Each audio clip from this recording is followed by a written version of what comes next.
I actually think is the key to, and the secret is they're so close as a team that they all want to lift each other up. I never have issues on the mats with ego.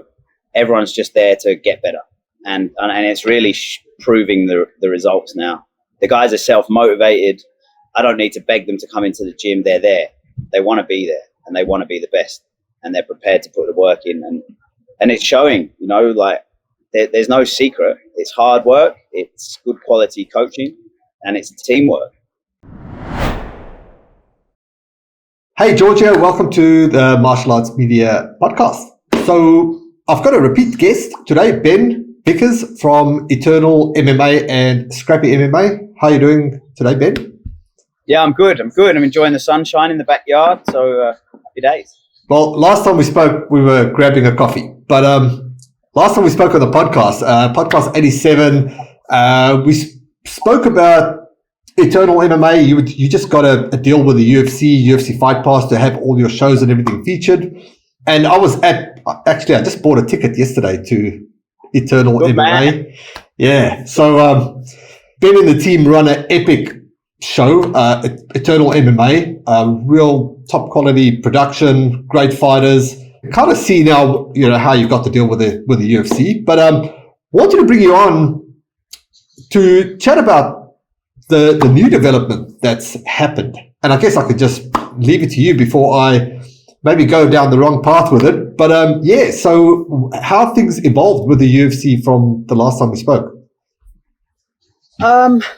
It's like anything in business, really. I'm learning. Like I'm a self-confessed accidental businessman. Like I had a passion for martial arts. I competed, and then just natural progression, I ended up owning an academy, coaching fighters, and then running an MMA event. So yeah, I kind of happened upon this business world. But as I am noticing now, it takes time to establish these business relationships and stuff.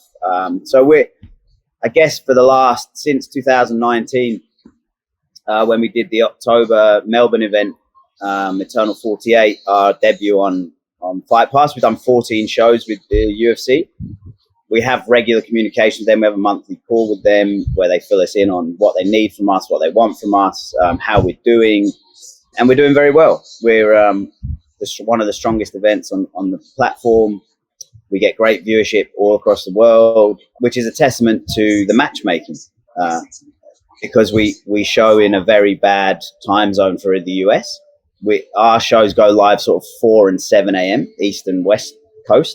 Sorry, that was the wrong way around. So it's normally 4 on the West Coast and 7 a.m. Right. in the East. So it's not a great viewership time for the US market, but we seem to be attracting attention there, which must state that we're doing something right and people enjoy the entertainment that Eternal's providing. We've got a big viewership in Europe now. We're the second highest performing platform on show outside of the UFC in Europe, sort of a non-European show, should I say. So yeah, everything's going really well, and we're really happy with our partnership. We've got another deal locked in for next year, and we're in the process of signing another TV deal with another massive sports company, one of probably the foremost sports platform in the world. So yeah, things are looking good for Eternal. Great. Well, congrats, I'd say first and foremost. Does it conflict with so you mentioned you're signing the additional deal. How does that work with the UFC? Are there any, do the contracts conflict in any way, or do they complement each other? They definitely complement each other. I mean, the company that we're going to work with works closely with the UFC as well. That's how we've been able to do the deal. So, the deal's not signed yet, so I won't say too much about it. But it's in the latter stages of getting signed. But yeah, there is synergy there. And what's been really nice for our partnership with the UFC is they've actually gone outside of scope a couple of times and sort of waived the exclusivity clause on a couple of things for us, which is kind of unheard of in the market, especially with the UFC being such a juggernaut. They don't normally do that. So they genuinely believe in the term partnership. in business, partnership, teamwork gets thrown around all the time by people that want things off you. But the UFC sort of really seemed to be like living up to that, which is great to see. I think in business these days, a lot of people promise you a lot of things, and from my experience, people very rarely deliver, and that's at the core of my business values, is delivering on what I say I'm going to deliver on, and I expect the same thing from people that I'm going to work with and partner with. So it's really nice to see that such a big company has the same respect for us, and it's a two-way street, which is probably the first time in my experience that's ever happened. So yeah, that's great to hear. They definitely walk the talk. I mean, if you look at all the reporters and all the media, the negative press they get from obviously people trying to chip at the biggest player, and to critiquing how they pay their player, pay for their fighters. Yeah, I mean, you see a lot of negativity come around, and it's good to hear from someone that's actually in the trenches working with them on how the partnership is complementing your business in the direction where you guys go. Yeah, I don't think you can be as successful as they are without being good at what you do. And you're going to moan about fighter pay and stuff like this, but if you look at what the UFC has done for the sport, I mean, I'm probably not sat here if they haven't made the sport as big as what it is, because there's that flow down effect, and they're putting the sport in front of everybody's eyes, which is filling my gym, which is inspiring people to want to take up martial arts, which is inspiring people to want to come and watch local MMA and see. And now we've created this pathway. We've had a couple of fighters go from Eternal Champion into the UFC. So now we're creating a pathway where people go, well, hang on, if I fight in Eternal and I become the champ, there's a chance I can go and fulfill my dreams, and the UFC might pick me up. So it's nice to have created that pathway for Australia, for Australian martial artists, and hopefully we can start hammering a few more people into the UFC and really get Australian MMA, although it's pretty well on the map. I mean, I think the standard of martial arts and MMA in particular is super high in this country right now. And there's a lot of talent out there. So hopefully we can get that to the big show. Yeah, so let's talk about that and your most recent trip. I mean, one thing I noticed at Eternal MMA, which is what I didn't know, is you have a bench of really strong fighters. I mean, all the guys from Scrappy MMA that were part of the event were, just really, really good to watch. So you've definitely developed a great team of fighters yourself. So what do you count that for? Is it just, experience, or is it also painting this pathway and your team being able to more see, what is actually possible in the sport? I believe I don't think I'm necessarily a great coach. I think I know what I know, and I know how to put that across. I have a collaborative coaching style. I have a lot of very experienced, very talented fighters. We work together. So their input is taken on board by me. We'll often sit and talk about positions or things that happen in fights and brainstorm it with all the brains that are around, come to the best solution, practice that, make that part of the game, and then move on to the next position that we want to discover. So that's a big part of it, is the collaborative coaching effort. It's not a dictatorship. The guys don't turn up and go, right, you're doing this, this, and this, and this. We sort of get our minds together. There's many years of experience on my mats now. Like, I have a hugely experienced team of high-level guys, so I tap into their knowledge base as much as possible. But what I actually think is the key to, and the secret, is they're so close as a team that they all want to lift each other up. I never have issues on the mats with ego. Everyone's just there to get better, and it's really proving the results now. The guys are self-motivated. I don't need to beg them to come into the gym. They're there. They want to be there, and they want to be the best, and they're prepared to put the work in, and it's showing. Like there's no secret. It's hard work. It's good quality coaching, and it's teamwork. Yeah. Awesome. That's my key. Love it. So I don't know how much you can talk about your recent trip up to the States. So we, Jack Della, who, if any of you don't know who Jack Della Maddalena is, he's been Australian champion on Eternal since 2016. He's got a really interesting story. He started his pro career 0-2. losing his first 2 fights. And then we had a conversation after that. And I basically said, you're too good to be 0-2. Let's set the goal that we're going to get 10 straight wins. We're going to move to 10-2, and we're going to laugh about this period in time in a few years' time. So Jack went 9-2. I don't know if you were there for that one where he knocked out Alden Bates in spectacular fashion at the HBF Stadium, 72 seconds, avenging his first pro MMA loss. And that was his last fight regionally. And since then, Dana White's Contender Series in the UFC came in and gave Jack a match on week 3 of this season's Dana White Contender Series. So if you go on UFC Fight Pass, Dana White Contender Series Season 5, Week 3, Jack's on there. He fought an incredibly talented fighter out of Sanford MMA, which is home to Gilbert Burns, Michael Chandler, Kamaru Usman used to train there, a bunch of high-level guys down there. And we went from little old Perth and we cut the head off the juggernaut, and Jack sort of demolished this guy. It was a 3-round fight, and the guy hung in there, but he got his ass kicked for pretty much 90% of the fight. And, you know, Jack had Dana on his feet at the end of the fight, and a round of applause. Basically, Dana White Contender Series is a trial. Right. So if you win your fight and he's impressed with you, he's going to sign you to the UFC. So Jack was awarded the contract that night, and we now have a matchup for early Jan in the UFC for Jack to make his UFC debut. So it's been an epic few weeks. I've done 2 weeks in the States, which was great. And then I've subsequently completed a month. Well, almost completed. Today is my last day of my month quarantine back here in Australia.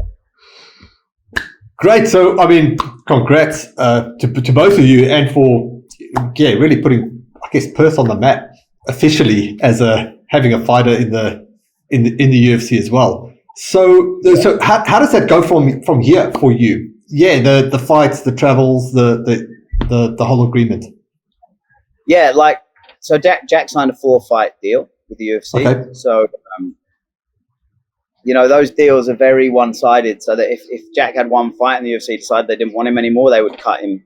And but he is tied in for the 4. So it's very biased towards the company. However, we know that when you get involved, and it's your foot in the door. So, yeah, exactly. Yeah, foot through the door, and if Jack goes out and does what he's capable of doing, then his contract will improve quickly. And for us, it's never been about cash. It's always been about being the best in the world. And I firmly believe that Jack Della Maddalena is going to win the welterweight championship in the UFC. So that is the goal now. That is the new goal, is to hit the rankings first, get top 15, and then push towards the title.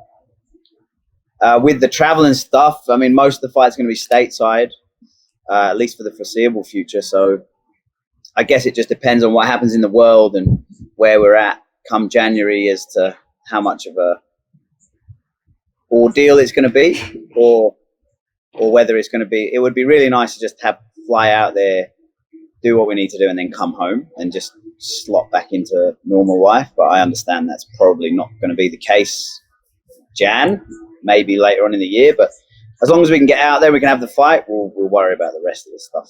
So I have to ask, for anyone in the world listening that's not familiar with how Australia works, but in Perth, we're pretty free in our state, but we can't actually leave. You can't come in and you can't leave. So beg the question, how the hell did you get out? Getting out was actually easy. We got the sporting exemption. The UFC is obviously a very powerful entity, so they have lawyers and they can make these things happen. It seems very strange to me that sports and celebrities get the free will to travel where there's people that have domestic problems, and it doesn't sit very well with me. But I wasn't going to turn it down out of principle. At the end of the day, we were granted the exemptions to leave. So we left. The problems were when we came back to Australia. Getting out was fairly easy. It was, once we touched back down on Australian shores, it was a bit more complicated. In which way? No one knows what's going on. No one knows what the rules are. And this is entirely not the people on the ground's fault. It's obviously there's a lack of direction from the top level feeding down to the employees who are enforcing this stuff. So, you get told 10 different things about the same question from 5 different people. Everyone's a bit confused as to what the rules are, what the rules aren't. So we did the 2 weeks hotel quarantine, which was expected. We kind of knew that was on the cards. They lock you in a twin bedroom with an ensuite for 2 weeks with no opening windows, and it's a little bit inhumane to me. Like, why you can't have a window and no fresh air for 2 weeks? And the room we were in, unfortunately, got no sunlight because it was on a curve. The building was curved, and the sun never hit our side of the curve. So no sunlight, fresh air for 2 weeks was interesting, but we kind of prepared ourselves for that. And then getting back to Perth, that's another problem all in itself. Through New South Wales especially is viewed as Chernobyl in this country at the moment. So, but we managed to get our passes signed off to come back home to Perth, which was great. I mean, it's kind of a weird conversation to be having with someone to ask if you can come home. But we were eventually allowed home, and I'm just completing my 2 weeks home quarantine. So it'll be a 6-week trip for a 15-minute flight, which is a lot of effort. Yeah, so that begs the question, right? Because, I mean, if that's going to be the norm, how do you do that? Do you relocate? Does Jack relocate? Or like, how do you? No, I think, I could be being overly optimistic, but I think that this is about to come to an end in some way, shape, or form. Like, the vaccine numbers are creeping up towards where the government wants them to be. International travel is about to start again. They're talking about home isolation as opposed to hotel isolation. So I think it's going to improve. But I'm very committed to Jack and the sport, and Jack. I believe if I didn't believe so strongly in Jack, it might be a different story. But I firmly believe that he's going to be a world champ, and I'm prepared to do whatever I have to do to help him make that happen. And he's the same way. So, if we have to sit for a month in quarantine after every fight for the foreseeable future, if it gets us to the goal, I mean, then that's what we'll do. I'm lucky that I've got such a good team at the gym, and I've got a business partner in Eternal that they can, everything I can't do remotely, they can look after. So I don't stress about businesses and stuff while I'm away.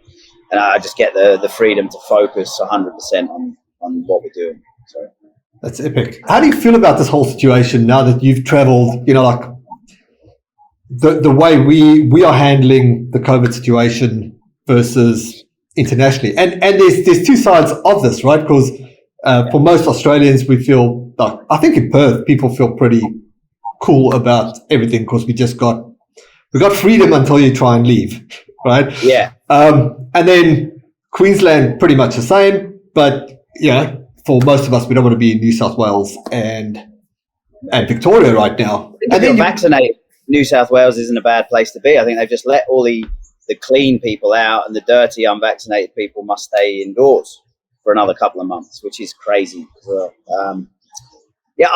Look, it's probably not the best conversation for me to have. I have pretty strong views on it, and they might not fit everyone else's. I'm not an anti this or anti that. I'm a pro doing what you feel is right for you person. Yeah. So if vaccine's your method and your coping mechanism, I support you 100%. If it isn't, I also support you 100%. Just do what you feel is right for you. And I'm blown away having been to America, which was supposed to be like this hotbed of COVID, and people are just cracking on and living a normal life over there. I feel like it's been badly handled, if I'm honest. We had to jump on everybody else. We had hindsight. We had time to look at what was happening in the rest of the world.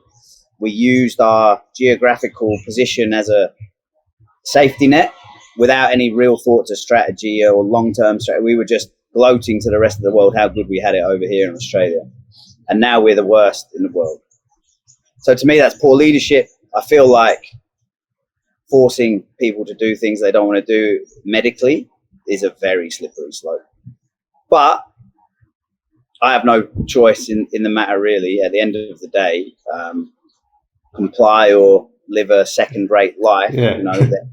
Your options have become very limited. So it's a bit unfortunate this happened. And 2 years ago, we'd be sitting here having this conversation, and if we started bringing into the conversation, like, you must have a vaccine or you won't be allowed to do this, that, and the other, we'd have thought we were both gone completely mad 2 years ago. So it's funny how quickly it's changed, and essentially in 2 years, 50% of the world is now vaccinated against this, which is, it's crazy, but that's where we're at. So we just got to make the most of it and do the best we can, navigate our way through this minefield, and try and get out of it the other side as safely and healthily as possible. Yeah, for sure. What's next on the cards for you guys? Just with everything that's going on, is there a different structure in the team and how you are doing it, especially, you know, with the focus having a fighter at that level? Does the team adjust with training schedules to support, or is it just business as usual? It's business as usual. Like, Jack's part of the team, and when it's his turn to fight, we'll focus on him, you know, for the 6 weeks prior to his fight exclusively, probably. He's on a slightly different time schedule to the rest of the boys. But I've got boys fighting in 2 weeks. I've got, while I was in the States, Jack Becker went away and won the Australian title in the Gold Coast. He went on his own with Dumb and Dumber from the gym to corner him, you know, and that's the confidence he had in his own skills. He didn't need his coach. He was happy to go over there and beat an undefeated dude, knock him out in the first round and take his title. So I've got him fighting November, which will be probably the last fighter I have out this year. And then all the focus will switch to Jack's training camp. He's got a UFC fight in Jan. So, no, we crack on as normal. And I'm hoping that Jack Becker, if he defends his title, he might follow Jack Della's footsteps, you know, next year into the international scene. He's definitely ready to go. And I've got a bunch of boys just chomping at the bit to get out there. So we'll all train together. The team mentality stays. Jack's not a big time guy. He's humble. He'll be in the gym as normal, like nothing's changed. No, we just crack on. As far as Eternal's concerned, again, it's just business as usual. It's been challenging these last 2 years, I'd say now, trying to get these shows across the line. And, you know, it's cost a lot of money to travel people around for no reason. And there's been umpteen challenges, but Eternal has grown and gone from strength to strength as well during the pandemic. So all these challenges just help you get better at doing what you do, you know? And we think on our feet now. So when something comes up, we've always got contingency plans in place. We know so-and-so might not get here, so who's going to fill in, and have we got people on the back burner? And, you know, sometimes we might give you a little retainer to stay ready for just in case. And, you know, we're sort of trying to future-proof the business as best as possible and get as many good fights on as we can and keep doing what we're doing. You're definitely doing that. On the contingency type plans, I was curious, you know, like, what is the plan when you have the show scheduled for X date and government decides, hang on, we got a case and we're shutting the city down, which happens. What is the plan? Yeah. What is the plan? Is it just shift to the next weekend, or how do the venues compensate and work with you in that situation? The venues don't really compensate. Everyone's sort of covering their own ass, if you like, at the moment. So yeah, what we'll do is we'll pencil dates in the distance. So say the Perth was an example around February, our February show. Perth went into lockdown, and it came out of lockdown the day the show was supposed to take place. So I moved the show 16 hours, and I did it on the Sunday. So it's just little things like that. Once it gets cancelled that late, boys are already cutting weight and stuff like that. So we want to try and keep it as close to the original date as possible, so as not to mess around with the guy's health too much. So that's always my main concern, is making these fights happen as close to the original date as possible. But the last Gold Coast show was postponed numerous times. I think it went on the third date that we planned it for. Wow. So it's just having the dates in the diary, speaking with venues, and venues understand the scenario, so they let you multiple pencil. And, you know, if people are cancelling their events and you can slot in, then we'll do that. And it's just being reactive, really. I mean, it's a very tricky space at the moment. Imagine I've got a show on October the 30th, but if we have a lockdown on October the 29th, there's not much I can do about that. Everything's in motion. Everything's paid for. Everything, like, it's that's a tough one, but that's where insurance comes in. And there are grants available from the government. They're hard to get and they take a while, but if you qualify, which we haven't managed to receive one yet, then they'll compensate you for cancelled events and stuff like that. So Gotcha. you just got to keep working. You know, it's like anything. You want the result you want at the end. You just got to put your nose to the grindstone and make it happen. That's all it is. It's the extreme desire to make these events happen. It'd be easy to go, fuck it, I'm not doing anything for 3 months until this shit comes. But you could be waiting 3 years. Exactly. So you might just try and we fulfilled our contracts every year with our broadcast contracts. The main COVID year, and then this year as well, we will fulfill our broadcast contracts, which is what, you know, like I said at the start, we promised we would deliver that. And it's important to us to I'm sure the UFC would understand if we didn't, given the circumstances, but it's never really been an option for me. Yeah. I love that attitude. It's like survival of the fittest has taken on a new meaning. Like you just get it done. And I mean, I speak to a lot of school owners, and it's always frustrating when people have chosen. I don't want to pick at anyone, but chosen the backseat. You know, chosen to. It's kind of my. It's okay because it's okay to not follow through and not succeed because X, Y, and Z. Yeah. So, it's not easy. It's complicated. It's definitely not easy. It's definitely not simple. If you can navigate through this and manage to put all these different contingency plans in place with everything that you do, I think, you know, when everything's over and done and a bit more normal, whatever that is, you'll just operate at a whole another level. Absolutely. Yeah. I always said to Cam, who's my eternal business partner, I always said, if we position ourselves right and we play this right, we'll be in a very strong position at the end of this pandemic. And it's just literally is a can-do mentality. Like, whatever it takes to get the job done, and then having the support of commissions and people, years building up these relationships, they come to fruition when you need something from people and you've been consistent in your behaviors and your delivery over the years, people are much more willing to help you out. Yeah. It's been a big collaborative effort from everyone involved, and I appreciate that. You know, it is easy to go out, you know, let's just leave it. It's too difficult. Put it in the too hard basket and move on. But that's not how I operate. I like working under difficult circumstances. I like pressure.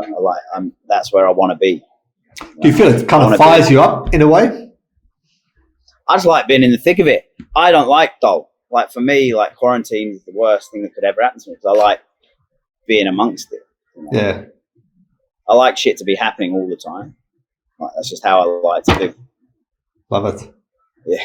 Hey, Ben, it's great catching up. For anyone listening, it's kind of, and I did chat about it the last podcast episode, but it's actually funny how we met because our daughters go to the same daycare. And I was growing up, and sorry, you've got a son as well that's growing up. That's now in the same daycare. And I was just wearing the UFC shirt the one day, and Ben came in and it was like, "Hey, UFC," and I looked at Ben as like, "Yeah, he trains," and that was the conversation. So I bump into Ben every so often, just at the daycare, and we have a bit of a rant, or bump into his wife, or at the local coffee shop. Alex Jr. Alex finest coffee in Perth. There we go. Yeah. What is the full story behind the Dadbury? So, and for anyone listening, that's obviously we're using terms here that's completely not, if you're not in Perth, it sounds strange, but Padbury is a suburb.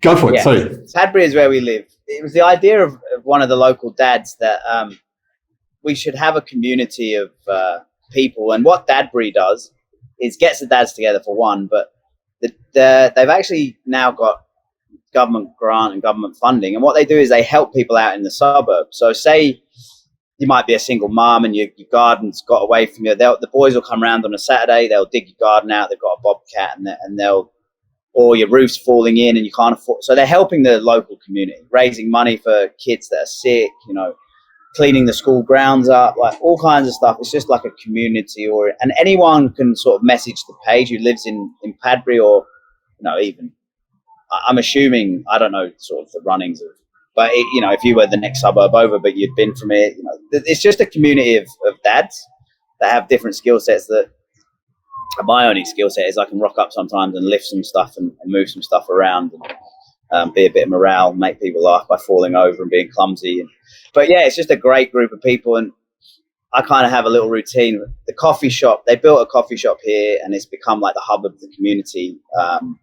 So after I drop the kids off in the morning to go to school, before I head down on the freeway to work, I'll drop in, I'll get my coffee. I spend 10 minutes talking to the lads, whoever's around. It's a really nice suburb to live in. Like everyone sort of knows everyone, everyone's out for everyone. And being from London, I never really had that.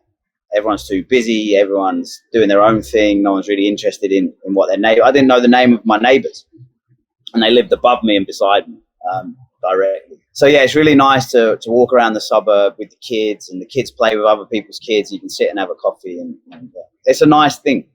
Community is very important to me, and my gym's a community that I have, and now I have another community where I live. So I'm in a pretty good position for support. In quarantine, the lads come and drop coffee off at the doorstep for me. Like, wow. It's been amazing. They made sure to, you know, when they saw Nat while I was away, make sure she didn't need anything. It's just nice to know that someone's got your back while you're away.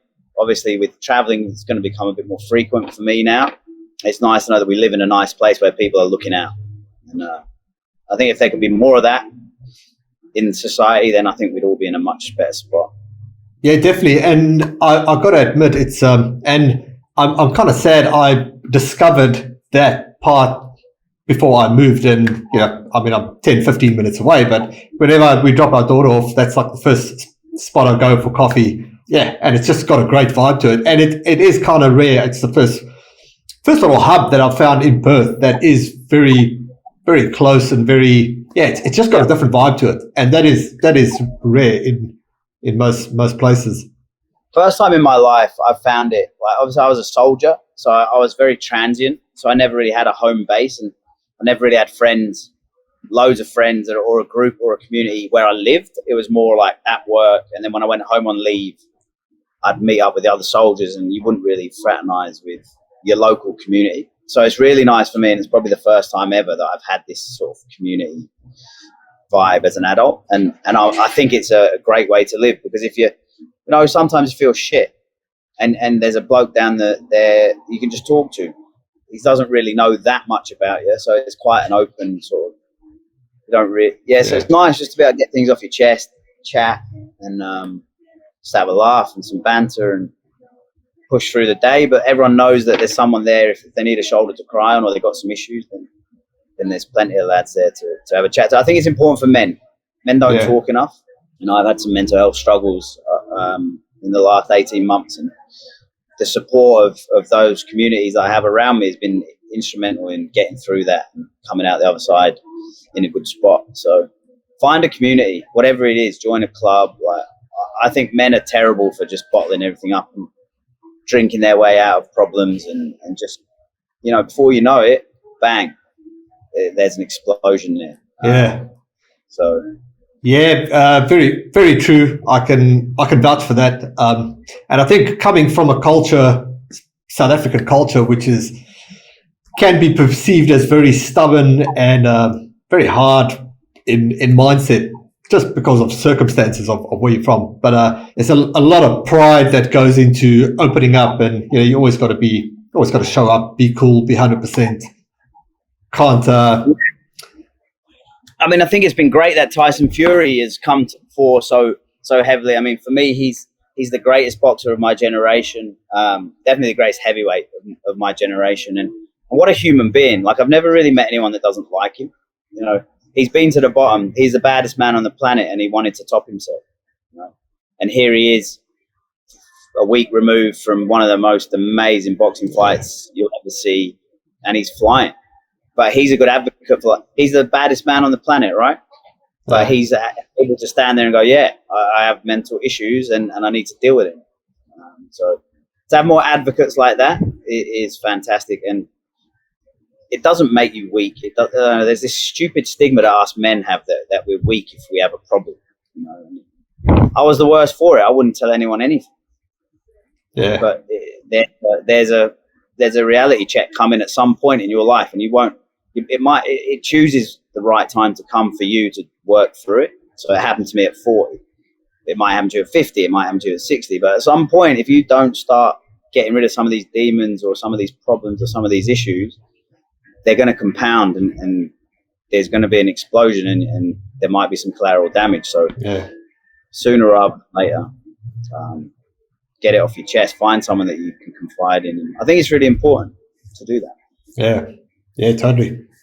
Hey, Ben, next time I'll hit you up for some coffee, and next time we chat on the show, I think we'll start talking about world champions.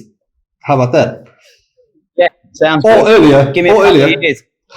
When was the last one? A couple of years ago. I was looking this morning, so it's episode number 87. For anyone who wants to listen, 2019.